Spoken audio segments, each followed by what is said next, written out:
সিলেট ৬ বিয়ানীবাজার গোলাপগঞ্জ আসনের স্বতন্ত্র প্রার্থী হাফেজ মাওলানা মোহাম্মদ ফখরুল ইসলামের পক্ষ থেকে বুধবার বিকেলে বিয়ানীবাজার উপজেলা স্বাস্থ্য কমপ্লেক্সে ৫০ জনের মাঝে ইফতার বিতরণ করা হয়েছে।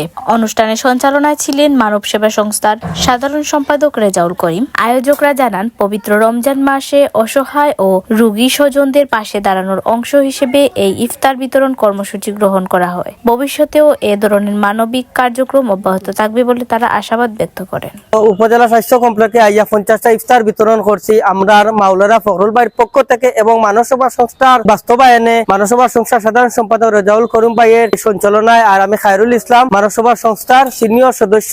এবং আপনারা দেখতে পারা প্রতিদিন আর কি আমরা ৫০টা করি ইফতার আনিয়া দিয়া আপনারা সারাই আপনার ফখরুল ভাই লাগে দোয়া করেন, সব সময় যেন মানুষের সেবা করিয়া দেয়।